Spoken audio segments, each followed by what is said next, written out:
My feet slid across the polished hardwood floor as I clouded weights as I made my way down the hall to my bedroom. It was a cold night in the Doodle Sphere.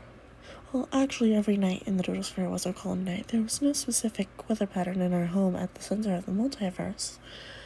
The space outside the AUs and their coating was typically moderate in temperature throughout the day period of the Doodle Sphere's natural day cycle.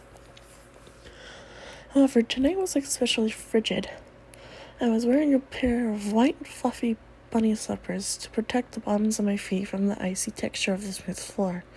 When I had asked Ink about it, the sudden drop in temperature, he said he wasn't so sure about what could have caused it, but that it wasn't abnormal. Naturally, I trusted him. All that was left for me to do after our conversation was to snag an extra blanket from my living room to take with me to bed. I had almost made it to the door of my bedroom when I got distracted from my goal by a sudden flash of light. Streams of a faint gold glow barely made their way into a hallway past the door to the bedroom it was emitting from. Turning my head, I spotted Dream. The door which I had produced the light way his, and he was sitting crisscrossed below the light source in a form of a reading light beside his bed. In his gloved hand was a single small card. I was drawn in toward the entrance of his room like a moth to a flame, taking in his countenance,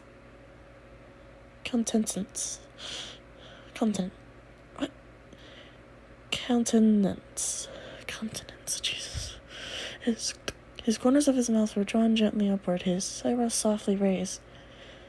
As I drew closer to his doorframe, I recognized the small card in his hand as an aged photo. He was caressing its weathered edges with his fingers, his breathing low and inaudible. He must have noticed my presence in the corner of his eye, because he swiftly turned to look back at me. I see my head and startled him as he only smiled at me, before patting the space on his bed next to him. Trusting him, I took the spot he had motioned to without a second thought. "What you looking at?" I asked, leaning over his shoulder. I could now see that the picture he was holding was a casual picture of himself as well as another skeleton.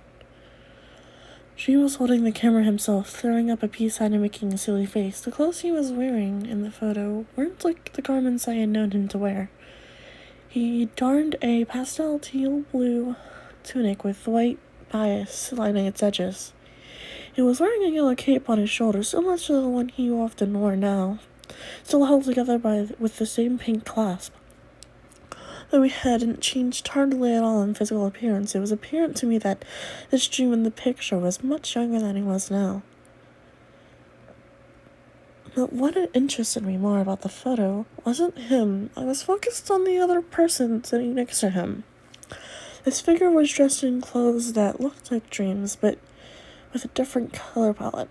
His tunic was a deep royal blue, which matched the pupils that floated in his eye sockets.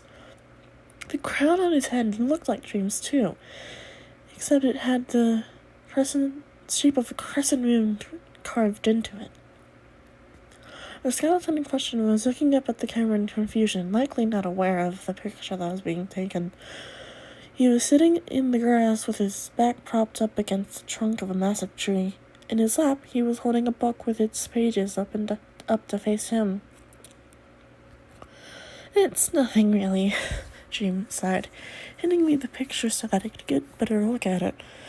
"Just a picture of me and an old friend." "That's nice," I said. "Do you guys still talk?" I noticed Dream's shoulders tense up in my question. His eyes looked up from the picture into mine, taking notice of my genuine curiosity.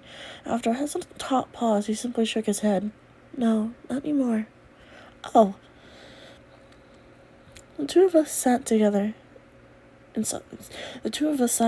silence together for what felt like the longest minute of my life after I handed the picture back to him. My eyes wandered around his bedroom, taking in his furniture and the decorations he had hanging on the wall. He had definitely kept up with the celestial motifs, with different curtains that had golden stars, suns, and moons embroidered in them. I had to admit, even though Ink was known for being artistic, fashionable member of the Star Stances, Dream knew his way around interior design. Am I... clear my throat. Would it be wrong of me to ask why? It is cold in here. He shook his head at me, offering a well-meaning smile, much like the one he wore the day he and the others discovered me in the doodle sphere. People change sometimes. His response was vague, but I knew in that moment that trying to get more out of him would have been fruitless. The vibe in the air was too depressing. I knew something was wrong with him, but the look on his face didn't reflect this at all. He was wearing the same empty, closed-mouthed smile he always did when he was trying to keep the facade up. I felt like maybe I should confront him about this lack of emotion and that I should tell him that it was okay for him to get things off his chest if he needed to. I would have.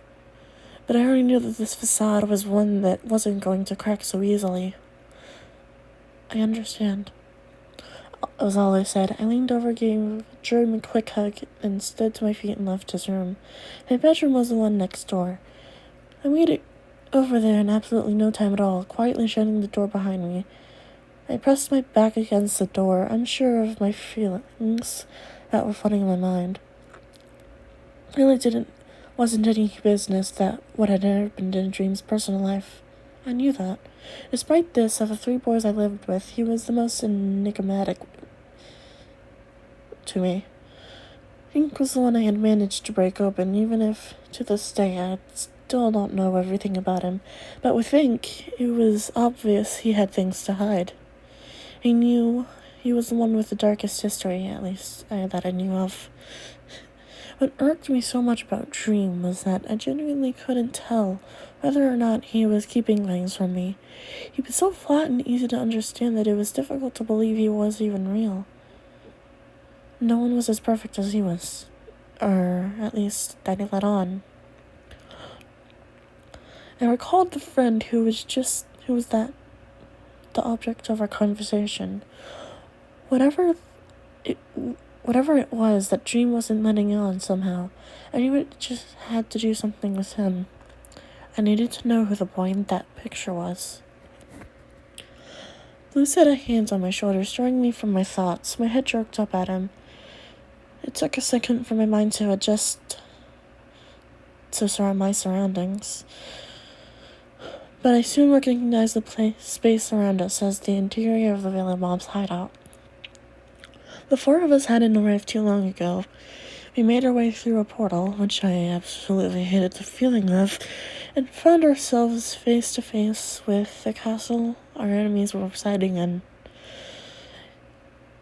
It was in the castle courtyard that Dare suggested we all stick together for our safety. He would lead us down into the dungeon where Dream was likely being held captive by the mob's nefarious leader. You in? You've been really quiet, Blue questioned. Is everything okay? Blue was like Dream when it came to a strong sense of empathy. The 2 of them strongly contrasted their 3rd member in the strength. The only thing that separated the 2 of them was that Dream's ability to feel emotions was inherently due to his abilities, and they directly affected the strength of his magic. Blue, on the other hand, was just a sweetheart by nature. I'm okay. I just zoned out for a bit, I assured him. It may have not been the whole truth, but it was enough for him to believe me.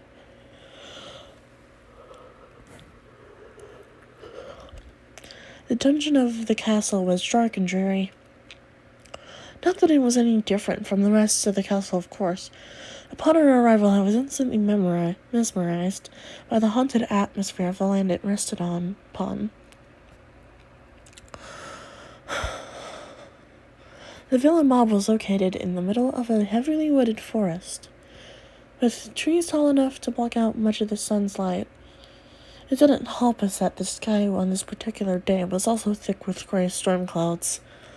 The wind rustled the leaves of the trees as it passed through, whistling and howling at us as if it were some horrible creature giving us a warning to turn away from the castle gates before it was too late for us. I found my head traveling up the walls of the castle, spotting so many weathered gargoyles that I couldn't possibly have counted them all. Their mouths were opened up wide, baring their sharp teeth at us as we walked beneath them. Aaron caught me studying the castle's architecture, which he responded with a teasing smile. "The castle didn't always look like this," he said. He started, grabbing my attention. "When the gang was first formed, we found this place while looking for somewhere to call our home. The castle was a shell of its former self, so we took upon ourselves to restore it back to its former glory. Of course, Nightmare took his own creative liberties with some of the details." King Nightmare. That was his name.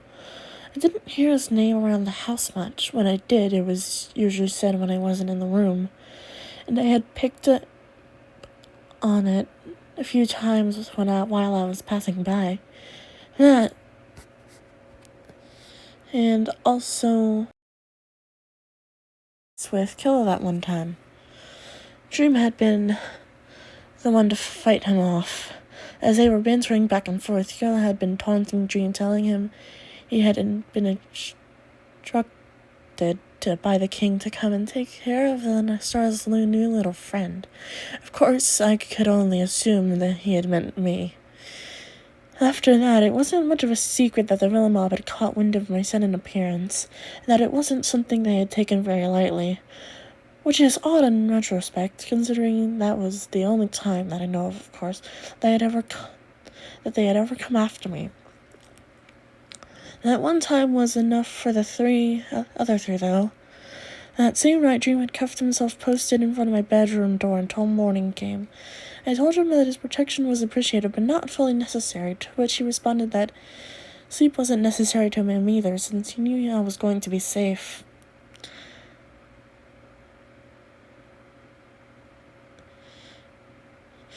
At the time, I had marveled at his persistence and thought highly of him for it. Given the things about him I know now, I find it hard to believe that his kind deed was completely altruistic.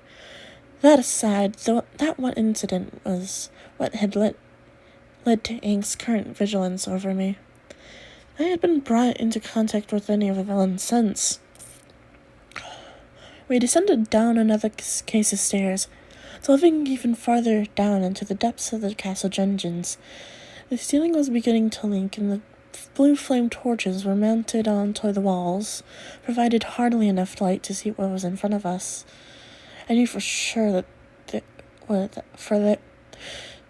what I knew for sure was there in the dark where the dungeon cells, rows and rows of vertical bars lined the walls, creating holding spaces for prisoners unfortunate to have been captured by the mob. Luckily, there weren't any we could find that were being held in these cells. What wasn't so fortunate were those we discovered that were littered with bones and the remains of those we hadn't made it outside in the castle walls before their meeting their demise. I even hid myself into Blue's arms as we passed one that held the decomposing remains of one that whose arms were still shackled to the wall. It feels like this dungeon just kept expanding, and turning to air. "Are you sure we aren't lost?" "Of course we're not lost," Sarah spat at him, his face contorting in disgust at his words. "The dungeon is quite large." I switched it off. We've definitely needed this space before. I tried to turn my attention to something else after that. We continued to walk on and on for what felt like, to me, like hours, through the deep-hated hallways, passing jail cell after jail cell. The halls, being drenched in darkness, only made our journey seem longer, with no way to tell how far we had walked since we had made our way down the second staircase. I was starting to wonder if we even stood a chance of finding our friend. The more we walked, the longer the expanse of the dungeon stretched. It was until our attention was caught by a familiar, dulcet voice. "Guys?" Hank whipped his head around in excitement in the direction of the voice. "Dream?" he Is that you? He called out in a loud whisper. Ink? Yeah, it's me. Blue hopped in excitement, running past us toward him. We had followed after him, letting Blue lead our way toward our captured friends. He stopped in front of us at the dungeon cell to the left of his hand, clinging onto his bars with his blue-gloved hands. Dream, thank the stars. I didn't think we were going to find you, Blue exclaimed, reaching his hand out. Making my way to the Blue's side, I loomed over the corner, seeing Dream holding Blue's hand in his. Kramer wanted to make sure you guys had a hard time finding me. But I knew you guys would be able to do it, Dream said, with a smile, looking over Ink, who grinned back at him. We have to thank her for that, Blue said, motioning to her, who had begun to pick the lock of the cell door. Ink thought he was going to get us lost, but Lion and I believed in him the whole time. Dream's smile dropped like an anvil hitting solid ground. Lion? I felt my cheeks ignite. The back of my neck grew hot, and it felt like ants were crawling down my spine. I took a step in front of the bars of the cell. Damn it, Aaron muttered to himself. It looks like it's going to take me a bit to get this lock to break. Dream wasn't listening. His pupils had shrunken down inside his eye sockets. Shadows being casted onto the tops of his cheeks. He was trembling at the sight of me. It wasn't out of attraction or embarrassment. It was an emotion I couldn't quite describe. He grasped out at me behind the cell bars with quaking hands, grabbing me by the arm and pulling me close. The two of us locked eyes. His breathing was sharp and ragged, and I forced myself not to look away. I have to get out of here. Now. The air grew thin and still around us. Everything was silent. Blue and Ink watched with shock and confusion. I had to stop fiddling with the lock to give his attention to what was going on. Dream? I said, what's going on? You are not safe here. I can explain everything later, but please go back home. Ink stepped forward to me, taking me by the arm. I slipped out of his grasp, pressing my face up against the cell. It was my turn to grasp for his hand. I was able to get a hold of him, and I pulled him back toward me when we were mere inches away once again. No, you don't get to do this anymore. I barked at him. Dream's face shrunk away in my fear. You do not get to dodge my questions. You do not get to kiss me and run off afterwards and then expect me to trust you when you tell me to go away. You want me to go home, Dream? Then you need to tell me what the hell is going on, because I am having none of it. I expected a much larger reaction from him after what he had said. I was livid. I gave my words no thought before they came rocketing out of my mouth. Naturally, Dream should have been pissed off at me. To my surprise, he used his free hand to cup my cheek. He gave me a sad, sympathetic smile. You're right, he said. You deserve to know. I would never keep you in the dark about something like this. But if you don't go now, I won't have the time to explain everything to you until it's too late. So please. He reached out and grabbed both my hands in his this time. Even if you won't do it for me, at least save yourself. I promise you to tell everything as soon as I return.